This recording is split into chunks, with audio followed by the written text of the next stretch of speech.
Bienvenidos a esta tarde de inauguración de exposición de arte en el Colegio Territorial de Arquitectos de Alicante. El artista que hoy nos acompaña es doctor en matemáticas y artista conceptual.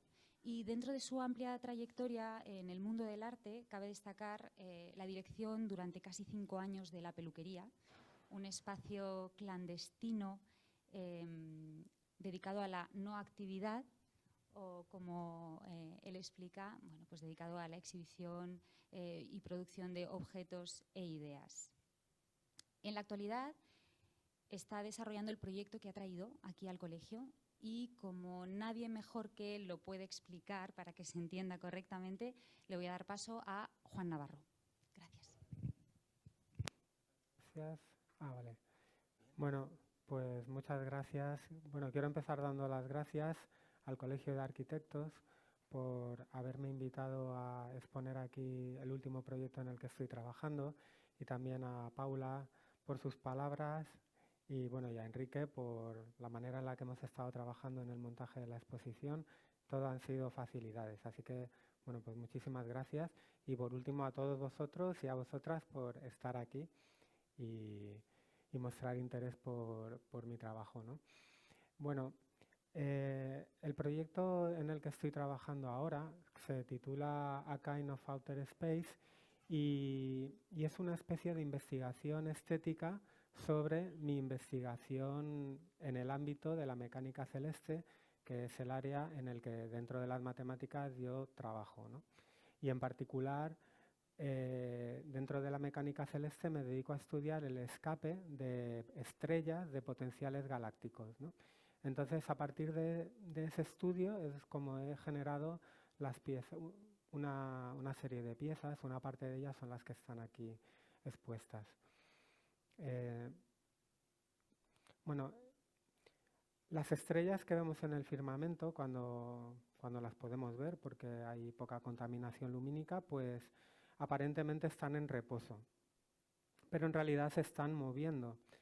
Y ese movimiento nosotros como especie humana no podemos observarlo porque es muy lento, ¿no? Y se puede observar al cabo de, bueno, de millones de años, ¿no? Entonces no tenemos constancia de ese movimiento, aunque sí que, por ejemplo, Hiparco se dio cuenta, comparando el catálogo de estrellas que estaba confeccionando con un catálogo previo, un siglo que databa de un siglo antes, observó que 2 de las estrellas estaban movidas 2 grados y gracias a esa pequeña variación en su posición descubrió el movimiento de precesión de la Tierra, ¿no? El movimiento del eje de rotación de la Tierra. Yo empecé a estudiar todo esto en el año 98, hace ya 25 años, cuando me fui a Bélgica a empezar a trabajar en mi tesis doctoral. Y este es el primer resultado, en el que estudiábamos las estructuras geométricas que permiten decidir si una estrella que se encuentra en una galaxia se va a quedar para siempre contenida en la galaxia o va a acabar abandonándola. Entonces aquí estudiamos esas estructuras geométricas. Y bueno, este es un artículo reciente de hace un par de años en el que sigo R trabajando en lo mismo. Y aquí trabajo en un modelo de galaxia que tiene triple simetría axial y tiene un agujero negro en su parte central, ¿vale? Que es bastante habitual. Ya se conoce que casi todas las galaxias tienen en su centro un agujero negro más o menos masivo. Entonces, para que os hagáis una idea, este es el tipo de galaxia con la que he estado trabajando en este proyecto. Esta es una vista cenital, desde arriba de la galaxia, ¿vale? Se considera que está en un plano. Estos serían como las coordenadas X e Y, y en la parte central de la galaxia... Uy, perdón. Voy a esperar. Vale. Aquí es donde está el agujero negro. La parte blanca es para un valor para una estrella que tiene una energía concreta, pues solamente se puede mover en la parte que está en blanco. La parte gris, para su nivel de energía, es una parte inaccesible de la galaxia. No puede acceder por ejemplo, a toda esta parte de aquí. Su movimiento, en este caso, para esa energía, estaría contenida en la parte central de la galaxia, ¿no? Esto, aunque por aquí es posible el movimiento, pero el movimiento siempre se da en la parte central. Cuando la energía de la partícula, de la estrella en este caso, es un poquito mayor, la parte accesible a la que puede acceder de la galaxia aumenta. Y para un valor de su energía, cuando la energía de la estrella tiene un valor superior a una energía umbral que se conoce como energía de escape, entonces la estrella se forman unas ventanas. En el caso de la galaxia que estoy estudiando, 3 ventanas por las que la estrella eventualmente puede acabar abandonando la galaxia después de cientos de millones de años, ¿vale? O sea, como veis, es una escala temporal en la que nosotros no nos movemos.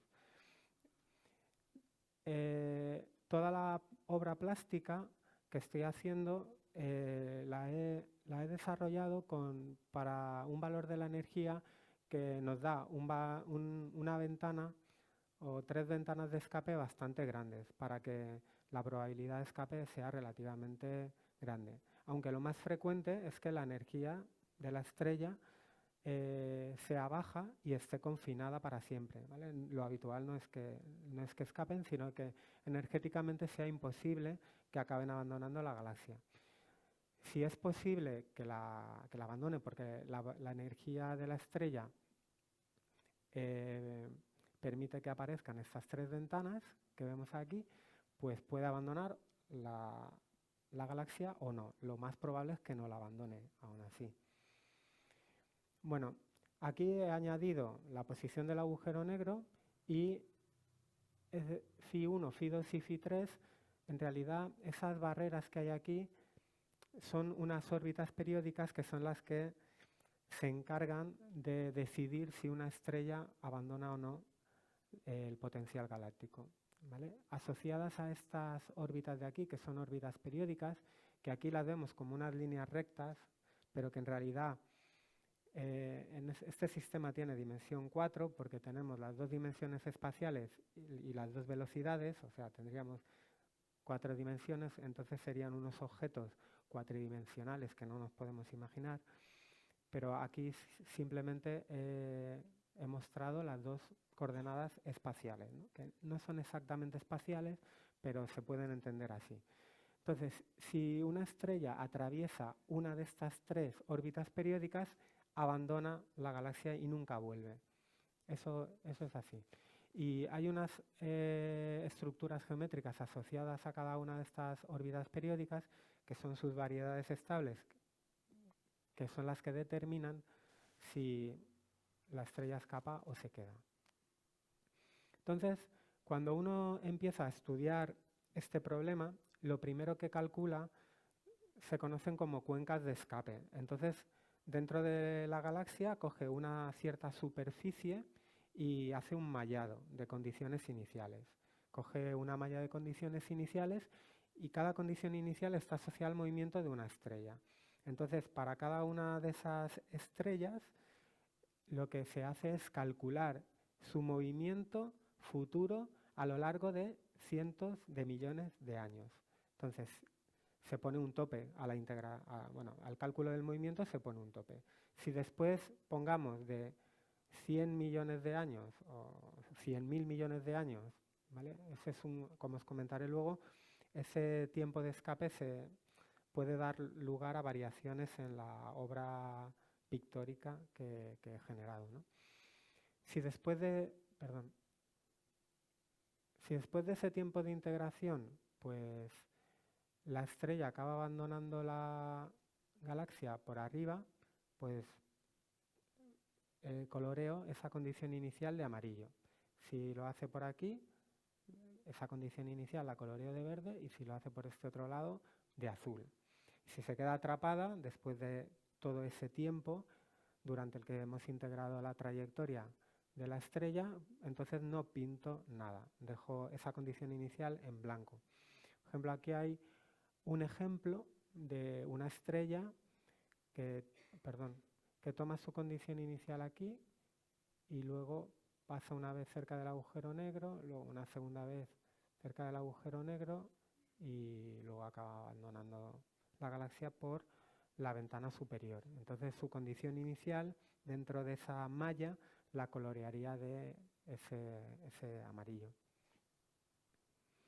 Entonces, para que os hagáis una idea, cuando se calculan las cuencas de escape de la galaxia con la que estoy trabajando y se coge una parte, una región de esa superficie, la gráfica que se obtiene tiene más o menos este aspecto, ¿vale?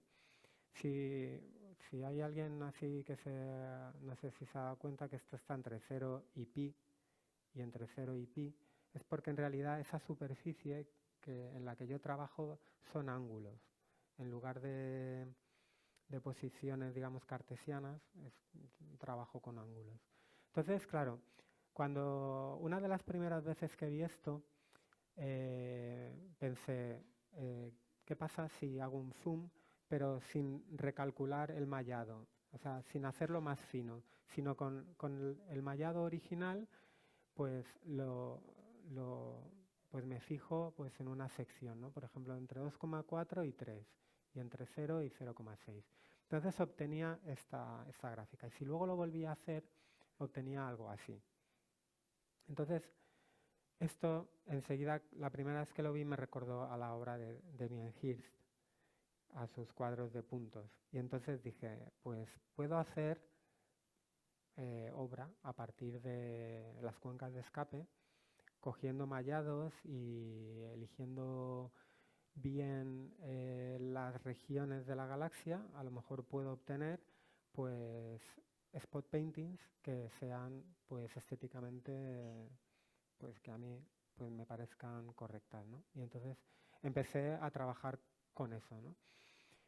Entonces la primera parte, porque al final hice como 3 tipos de piezas, la primera parte se llama Kind of Spot Painting from Outer Space y habla de obras que salen directamente de hacer zooms de las cuencas de escape que había calculado. Entonces el principio es el que os he comentado antes. Yo hago una malla de condiciones iniciales en una cierta región y en unas ciertas coordenadas de la galaxia, calculo la órbita de cada una de las condiciones iniciales durante cientos de millones de años y dependiendo de por dónde escapan, pinto esa condición inicial de un color u otro. Lo frecuente es que no escapen, aunque pueden hacerlo cuando uno coge, si supiera cómo calcular la órbita, si coge al azar una condición inicial dentro de la galaxia, lo normal es que obtenga un movimiento regular de este tipo. Es una órbita casi periódica, pero es un movimiento regular, no es un movimiento caótico. Entonces, para poder saber dónde hay que mirar para obtener una condición inicial de una estrella que escape, hay que calcular esas estructuras que os he comentado al principio, que guardan relación con esas órbitas periódicas que se encuentran situadas en las aperturas del espacio de la galaxia, ¿no? Entonces, aquí, por ejemplo, hay una órbita que escapa por arriba, que es la que os he puesto antes. Esta otra escapa por la ventana inferior izquierda y esta por la inferior derecha. Hay mucha casuística en cuanto al tiempo que necesita una estrella para abandonar el pozo de potencial. Aquí tenemos 4 trayectorias de estrellas que escapan del pozo de potencial por la ventana de arriba, pero con tiempos muy dispares. La primera lo hace casi de manera directa, a lo mejor puede tardar millones de años, la siguiente tarda miles de millones de años y la última pues billones de años, millones de años, porque se queda atrapada, pero al final acaba abandonando el pozo de potencial. Para generar las spot paintings hay muchos factores sobre los que se pueden actuar. Se puede actuar sobre... Bueno, las mallas siempre tomo las condiciones iniciales equiespaciadas para que salga al final una malla regular, ¿no? Donde la distancia entre los puntos adyacentes es siempre la misma. Pero puedo mirar una parte u otra de la galaxia, el tamaño de la malla también lo puedo alterar y también, bueno, aquí no he hecho referencia a los ángulos, pero también puedo variar los rangos de los valores y también el tiempo máximo de integración. Es decir, puedo considerar que una estrella abandona la galaxia si al calcular su movimiento para 1.000.000 de años se queda atrapada o escapa. Pero en lugar de 1.000.000 de años puedo tomar 100 millones de años o 1.000.000.000 de años. Sobre ese parámetro también puedo actuar para generar las spot paintings, ¿vale? Eso al final hace que aparezcan más o menos puntos en el spot painting final. Aquí os he puesto un ejemplo de cómo se generaría. Esto sería el caso de una malla 4x4 con esos valores de los ángulos, y entonces lo que hago es, primero me voy a la primera condición inicial, calculo su movimiento durante 1.000.000.000 de años y esta, por ejemplo, escapa por arriba. Luego veo que la siguiente condición inicial escapa por, creo que, la ventana inferior izquierda, la siguiente se queda atrapada, la siguiente escapa por arriba, y así voy calculando, voy integrando numéricamente cada una de las condiciones iniciales, y de esa manera genero el spot painting. Luego, ese sería el resultado. Le quito la malla y ya está. Esto luego pues, se puede tratar, digamos, pictóricamente, pues, como una impresión digital, que es lo que yo he hecho, pero bueno, también se puede hacer al óleo y echar una tarde fría de invierno. Yo, bueno, me puse a hacer una exploración del modelo de galaxia con el que trabajaba y al final pues llegué a unos cuantos resultados que me parecían interesantes, que son los con los que me quedé. Y entonces son este está aquí expuesto, y este creo que también, este también, y los demás ya no. Estos están...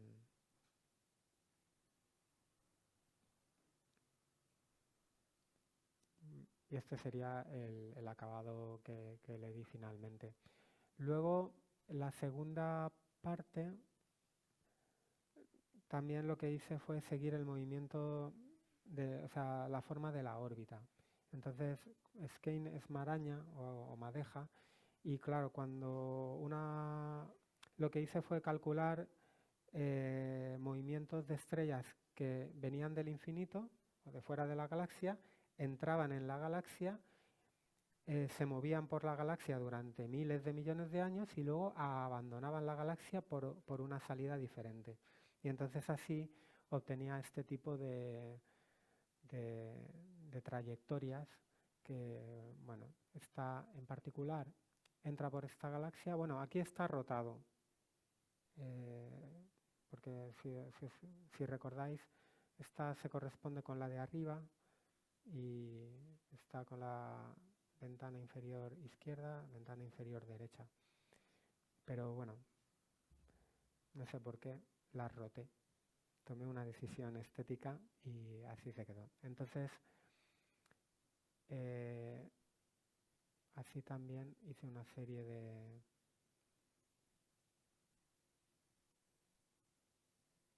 de trayectorias, que son todas estas de aquí. Y por último, me centré en el movimiento, en la trayectoria de la estrella a su paso por la proximidad del agujero negro. Entonces era de alguna manera como ver lo que pasaba pues en esta región de aquí, ¿no? En esta región próxima al agujero negro. Y entonces obtuve esta serie de resultados. Algunos de estos también están, un par de ellos están también expuestos aquí.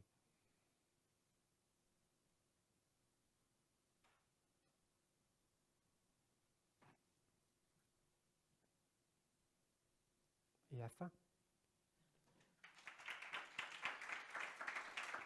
Ahora, si queréis hacerme alguna pregunta, os la contestaré encantado.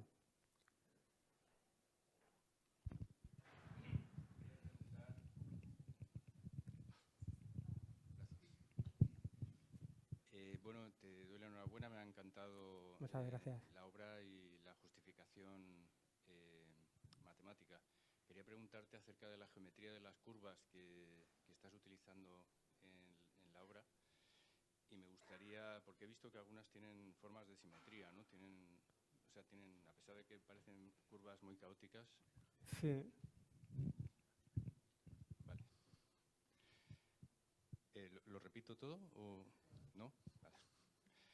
Y que parecen curvas muy caóticas, pero que en el fondo tienen una cierta simetría. Entonces me preguntaba si provienen de un cálculo o si son producto de una sensibilidad estética tuya. Claro, estas curvas están calculadas. Es decir, yo desde un punto de vista matemático, para determinar el movimiento de una estrella, lo que se hace es trabajar con un potencial, bueno, se trabaja matemáticamente con las ecuaciones de movimiento de Newton. O sea, digamos que la galaxia en su conjunto crea un campo gravitatorio que se puede modelar. Entonces, dependiendo del tipo de galaxia con la que trabajes, se trabaja con un modelo de potencial u otro. Y luego la aplicación de las leyes de Newton son las que te dan este movimiento. Lo que pasa es que no digamos, es un problema que no tiene una solución analítica. O sea, no se puede encontrar una fórmula que diga la X es igual a esta expresión. No se puede calcular analíticamente, entonces se calcula numéricamente. Es decir, yo parto de su condición inicial, que es su posición y su velocidad en el instante cero, y luego calculo a partir de ahí, y aplicando las leyes de Newton, calculo cómo se va a mover paso a paso. Y entonces yo utilizo un método que es muy preciso. O sea, que se podría decir que incluso para los intervalos de tiempo que integro, que son muy grandes, porque integro billones de años, pues la solución es correcta, ¿no? Porque puedo garantizar que el error dado cada vez que calculo un nuevo punto de la órbita de la estrella, siempre es menor que, pongamos, 10 elevado a menos 27 unidades métricas, ¿no? Entonces, la solución es correcta. Cuando se trabaja con potenciales galácticos de este tipo, en realidad la apariencia final de las ecuaciones no son tan complicadas, ¿no? Porque se utilizan modelos bastante simples. O sea que, pero bueno, contestando a tu pregunta, son trayectorias reales, ¿no? Claro, reales entre comillas, porque quedaría por ver que los parámetros que yo he utilizado para esta galaxia pues se corresponden con una galaxia que se haya podido observar, ¿no? Pero los movimientos están calculados aplicando las leyes de Newton.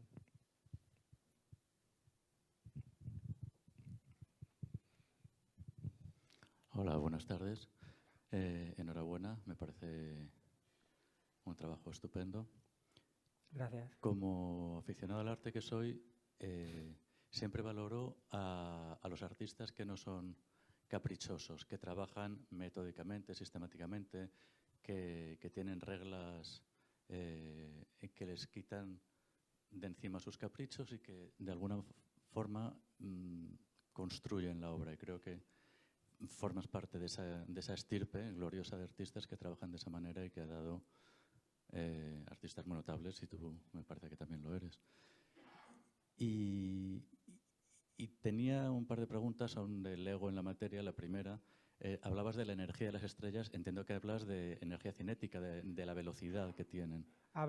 Claro, es la suma de la energía potencial, que depende de la posición que ocupan, sumada a la energía, a la energía cinética. A la cinética, vale, muy bien. Sí. Y lo segundo tenía que ver, creo que ya lo has dicho justo ahora, realmente no te fijas en una galaxia física del universo, sino en una galaxia teórica, digamos. Es teórica. Este modelo de galaxia utiliza un potencial que es muy común porque modela muchos tipos de galaxia que se han observado. Se llama potencial de Enoch-Eiles y que además está modificado para que incluya un agujero negro en el centro, exacto. Pero claro, los parámetros concretos que utilizo yo, pues lo más probable es que sí que modelen alguna galaxia concreta o que se haya podido observar o al menos bastante similar. Gracias. Hola, buenas tardes, enhorabuena. Yo tengo la duda de, con todos los ensayos que has realizado, ¿no te has encontrado con ninguna casuística en la que la estrella desaparece en el agujero negro? ¿O eso no Claro, puede suceder? Sí. Lo que pasa es que, a ver, ahí esa es una pregunta muy buena, porque, claro, cuando tú te acercas a un agujero negro, yo estoy integrando las ecuaciones de movimiento desde una perspectiva newtoniana. O sea, yo trabajo con un potencial gravitatorio clásico, aunque he incluido también, para enfatizar el hecho de que se trata de un agujero negro, un potencial gravitatorio que se llama fuerte, ¿no? En lugar de un término del tipo 1 partido r, es 1 partido por r al cubo, que eso, bueno, se utiliza así un poco para modelar agujeros negros. Cuando te aproximas mucho al agujero negro, el método que yo utilizo para calcular la órbita, claro, cuando tú te aproximas mucho, claro, el potencial, que es del tipo 1 partido por r, ese denominador se hace muy próximo a cero, ¿no? Porque cuando te acercas mucho al agujero negro hay un denominador que se hace cero y eso es un problema, porque estamos en una singularidad. Entonces ahí lo que ocurre, y esto es lo peligroso, es que el método que yo utilizo, claro, como ese denominador se hace cero y no se puede dividir por cero, entonces digamos que cada vez tengo que tomar intervalos de tiempo más pequeños para asegurar que la trayectoria que estoy calculando es correcta. Entonces llega un momento en que prácticamente la trayectoria no avanza. Y entonces lo que tengo que hacer es detectar que se produce una colisión o una absorción con el agujero negro. Entonces el método que yo utilizo lo incorpora, ¿no? Eso, cada vez que doy un paso, compruebo si la distancia al agujero negro es menor que una cierta cantidad, umbral, a partir de la cual el método deja de funcionar porque el tiempo cada vez se hace más pequeño y no avanzas. Pero sí, eso es muy común, ¿no? Que una estrella sea absorbida por un agujero negro. Lo que pasa es que yo no he tomado ninguna de esas trayectorias, porque me interesaba más en este caso pues que vinieran del infinito y salieran. Pero sí. Hola, Juan. Bueno, yo quería hacer otra pregunta. Bueno, enhorabuena por la exposición. Y, a ver, es que a mí me recuerda un poco como cuando el agujero negro es como una especie de sumidero, ¿no? Sí. Como si pues, llega un fluido de agua y entonces hay parte de la energía que se cuela y hay otra que se suele escapar, ¿no? Sí. Entonces, claro, cuando lo has modelizado como en un triángulo, ¿ese modelo es real o te lo has imaginado tú? El modelo, digamos, de un agujero negro en la galaxia. ¿O es una aproximación tuya de lo que o realmente es una aportación tuya artística? ¿Te refieres a esto? Sí, vale. esos tres puntos de salida y el agujero negro del centro. Bueno, como digo, no es un modelo que yo me haya inventado, es un modelo de galaxia estándar que se lleva estudiando desde el año 67, que fue introducido por Enon y Eiles en estudios separados, pero llegaron al mismo resultado. Y la novedad, digamos, es incorporar el agujero negro en ese modelo, ¿no? Que en realidad es como poner un pegote, porque es como coger el potencial clásico de Enon-Eiles, que es con el que se trabaja y que yo no he inventado, y al que luego sí que hemos añadido un agujero negro en el centro. Digo hemos porque la primera vez que trabajé con este modelo nuevo de galaxia, lo hice también con un profesor de la Universidad de Tesalónica, que se llama Eoágelos Zotos, y empezamos a trabajar con este modelo. Y luego ya fue después cuando yo seguí pues experimentando un poco con este modelo de galaxia, pero ya en el plano estético. Y las ecuaciones que te salen, las del movimiento, son ecuaciones diferenciales, ¿no? Sí. Y algunas te saldrán no estables, ¿no? La solución no es estable. Claro, es cuando claro. empieza a moverse la solución y no cuando es un atractor, ¿no? O algo así. Claro, a ver, aquí hay cosas. A ver. Claro, son unas ecuaciones. Bueno, es un sistema de ecuaciones diferenciales donde yo aplico las leyes de Newton. Tengo la segunda derivada de x, la segunda derivada de y, y luego lo transformo a un sistema diferencial de primer orden. Y ya tengo 4 variables, que son la primera derivada de la posición x, la primera derivada de la posición de la coordenada y luego la primera derivada de la velocidad x y de y. O sea, tengo un sistema de 4 ecuaciones de primer orden. Es un sistema que no es integrable, o sea, no tiene una solución, yo no puedo encontrar una solución analítica. Y entonces, claro, como es un sistema que tiene dimensión 4, hay caos, porque es un sistema no lineal, No lineal. Y sí, hay caos y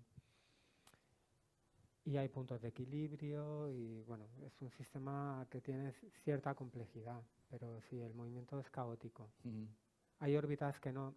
A ver, normalmente cuando se estudia este sistema, lo primero es calcular las cuencas de escape, pero previamente también se puede clasificar el movimiento.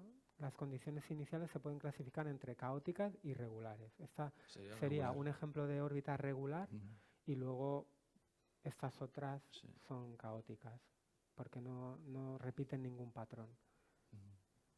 Muy bien. Gracias.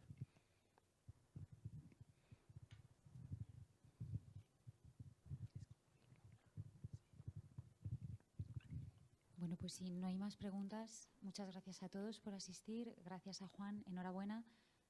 Pasamos a disfrutar de la exposición y a brindar por Juan. Muchas gracias, bueno, por vosotros. Gracias.